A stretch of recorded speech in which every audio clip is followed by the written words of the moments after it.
Viewers, do you remember the headline of the paper Toronto Sun? It had a picture of Justin Trudeau with Prime Minister Modi, and the headline said, "This way out," with Prime Minister Modi gesturing to the Canadian Prime Minister when he went on the podium to shake hands. Justin Trudeau's love for proponents of Khalistan is well known, and if it was not well known, the world is today aware how Trudeau is an out-and-out terror sympathizer. When he got an earful from Prime Minister Modi for giving a free run to anti-India forces, he defended it, called it freedom of expression. And now Justin Trudeau and his cabinet are on an overdrive to link India to the alleged assassination of wanted Khalistani terrorist. Yes, he was a terrorist. I'm talking about Hardeep Singh Nijjar. Without proof, it claims it is actively pursuing credible allegations. Listen to how Justin Trudeau and Justin's Foreign Minister Melanie Joly jumped the gun. Over the past number of weeks, Canadian security agencies have been actively pursuing credible allegations of a potential link between agents of the government of India and the killing of a Canadian citizen. The allegations that a representative of a foreign government may have been involved in the killing of a Canadian citizen here in Canada on Canadian soil is not only troubling, but it is completely unacceptable. If proven true, this would be a grave violation of our sovereignty and of the most basic rule of how countries deal with each other. We've been clear, we will not tolerate any form of foreign interference. Before I open this up with the guests who are joining us, let's remind you of what Imran Khan, the former Pakistani Prime Minister, has said about Osama bin Laden. Now, Osama bin Laden is one individual, or was one individual, who everybody knows about. He was a terrorist. This is how Imran Khan spoke about him. मुझे कभी नहीं भूलता एक वो भी एक हमारे पाकिस्तानियों के लिए बड़े दो शर्मिंदा वाक़यात जिसमें हम सब बड़े शर्मिंदा हुए। एक हुआ जी उसामा बिन लादेन को इन्होंने अमेरिकन ने आके एबटाबाद में मार दिया, शहीद कर दिया। उसके बाद क्या हुआ? सारी दुनिया ने हमें गालियां निकाली।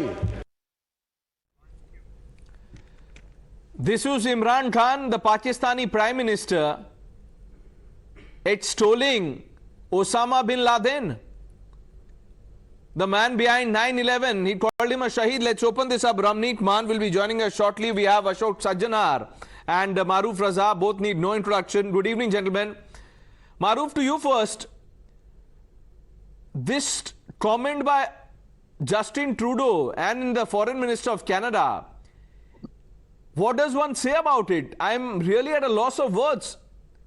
Trudeau, for once, has now come out. The mask has slipped completely. The world knows that he's a terror sympathizer. Well, there are several elements to his statement. The first being that he hasn't substantiated it with any serious pieces of information that can allow us to accept his line. Can he say, for example, that India is doing what it is because A, B, C, D, E evidence is in the media, is in the white paper, is in various sources that we have. We are willing to go public with it. You know, India is not a banana republic. You don't mess with India and just point fingers at India and turn around and say, I mean, there's one matter of pointing fingers with Pakistan, which has terror mechanism as an extension of their foreign policy. There is another way of dealing with a country as responsible as India. Now, Canada has a track record of terror groups operating there. The Kanishka tragedy is the biggest one. But this guy Nijjar was trying to style himself as Bhindranwala Mark II, and it really got him nowhere because he walked the villages of Punjab. He didn't get much luck. And then he had been trying to drum up anti-India sentiments based on the funding he got abroad. Now, funding came from not just the sympathizers in Canada, but also Pakistan, which has historically looked at trying to create trouble in Punjab, so that if Punjab boils over, that India's attention is divided over Punjab and Kashmir, and Pakistan gets a bit of a free run there. The second thing is that there are many people who went to Canada, settled down, they went to seek a livelihood. When they made it good, they started looking for a bigger purpose in life. This Khalistan story is not of yesterday, it's 40 years old. And from the time the Anandpur Sahib resolutions gave them a shot in the arm, they began to believe actually that they could fund their independent state out of India, because Punjab was the granary of India. But Punjab's granary of India worked for Punjab because India bought the grains. Europe didn't buy the grains. Europe had producers like France, Ukraine, whatever else, or the United States for that matter, as their own granaries.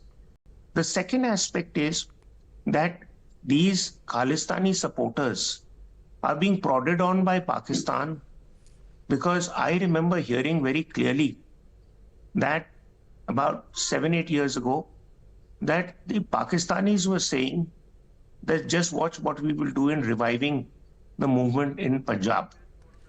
And Maruf, you know, there are many people who believe that this man, Justin Trudeau, is a deep state product. I'm not even getting into it. I want to quickly bring in Ambassador Sajjanhar.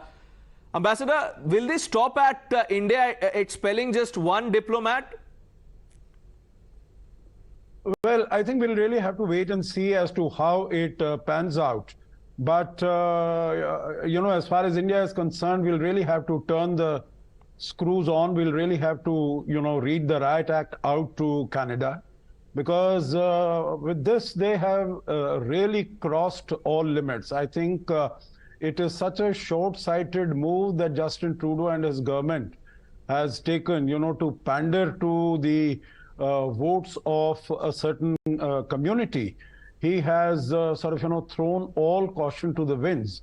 You know, even as far as, you know, what exactly what Maruf was saying, there is not a shred of evidence that Trudeau or his foreign minister have shown.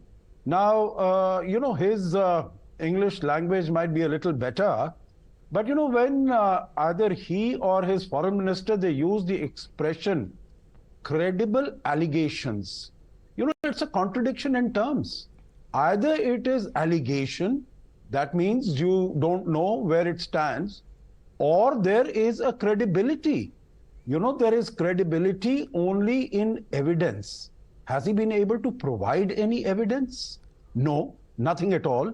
His foreign minister says a foreign operative may have been involved. They have no idea, they have no evidence. And they say, if proved correct. So they don't have a figment of proof in this, but still they are willing, both he and his foreign minister are willing to go to the parliament as soon as he returns from Delhi to announce that India is involved and that we are expelling a diplomat. Meaning these are very, very strong actions that you take after a lot of thinking. Right, you know, and when you don't know, you just keep shut. You don't open your mouth and embarrass yourself and your government and the country. Trudeau has become a laughing stock, not that he was already, even before this day. But Ramneek Man, look, he came in 2018.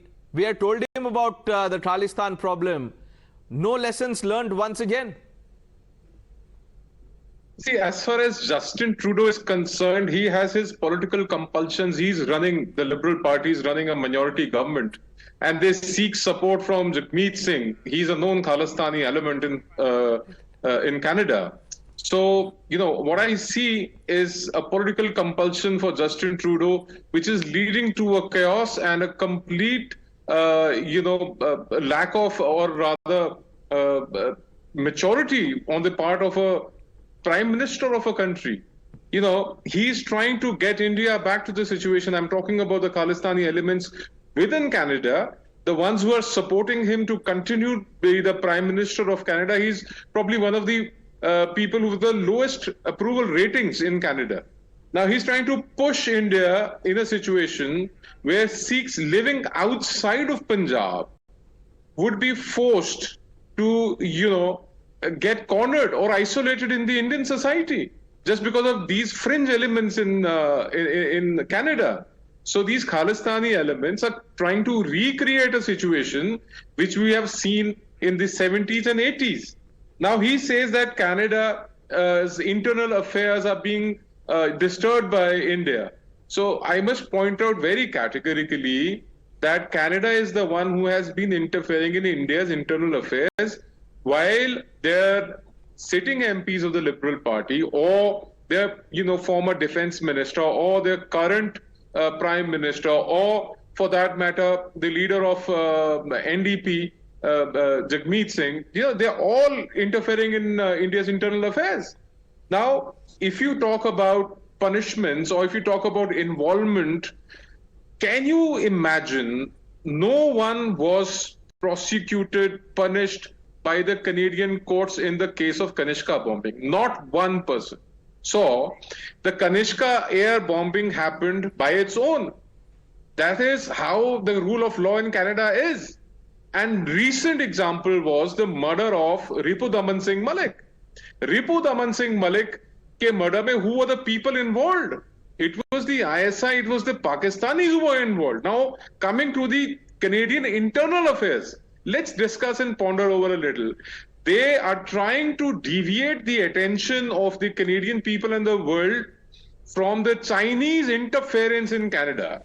The Chinese are conducting high-altitude warfare practice and training in Canada. They are literally running their police stations in the name of cultural and social engagement. The Chinese are running police stations. The Royal Canadian Mounted Police, he is being leased out to the Chinese. And the Chinese authorities in Canada are arm twisting the Chinese Canadians, the people who are of the Chinese origin, and who have the ordinary Canadians, Mr. Mann, the trouble is, and if there's a video that has now gone viral after these foolish comments by Justin Trudeau in which Xi Jinping is sitting, Justin Trudeau walks in, Xi Jinping does not even move his head to acknowledge that the Canadian Prime Minister is here. That tells you a lot about the leader, the kind of leader he is and what respect he has. We're completely out of time. I would have liked to discuss more, but we'll have to take a short break. Ambassador Sajjanhar, always a pleasure to have you. Ramneek Mann and Maruf Raza, thanks for joining us on Times Now.